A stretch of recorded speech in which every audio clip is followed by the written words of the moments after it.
মাঝে মধ্যে এই হসপিটালে অনেক ভায়োলেন্ট রোগী আসে, যাদেরকে হাতে পায়ে এভাবে শিকল পরিয়ে আনা হয়। এই পেশেন্টটাকেও আনা হয়েছে আজকে হাতে পায়ে শিকল পরিয়ে, কিন্তু তালার সাথে যেই চাবি আছে ওই চাবি দিয়ে আর এই তালাটা খুলছে না।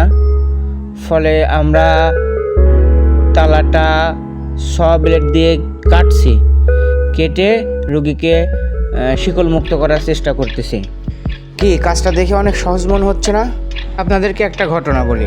আমাদের এক বড় ভাই একদিন দেখি তার হাতের একটা আঙ্গুল নাই। তো জিজ্ঞেস করলাম, ভাই আপনার এই অবস্থা কেন, হাতের আঙ্গুলটা কই? ভাই যেটা বলল সেটা হচ্ছে, একদিন কোনো এক রোগীকে হ্যান্ডেল করতে গিয়ে ওই পেশেন্টটা তার হাতের আঙ্গুলের উপর কামড় দিয়ে আঙ্গুলটা কেটে ফেলেছিল। তো এই হলো অবস্থা। তো আমাদের দুর্ঘটনা সব সময় ঘটে না, কিন্তু যে কোনো দিন হুট করে ঘটে যেতে পারে। আর যেদিন এই ধরনের দুর্ঘটনা ঘটবে, সাফারার কিন্তু ওই ব্যক্তি এবং তার পরিবারটাই হবে, কারণ এর দায়ভার হসপিটাল কর্তৃপক্ষও নেবে না, সরকারও নেবে না।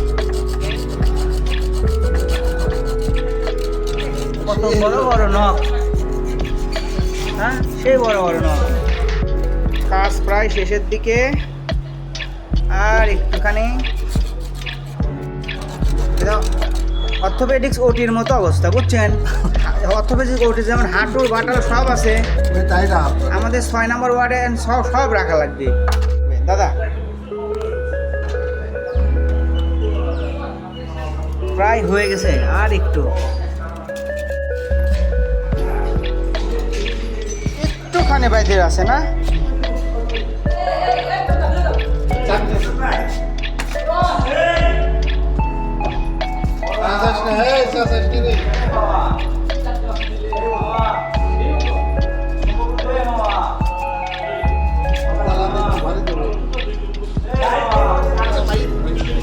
বাহ, খুলে গেছে।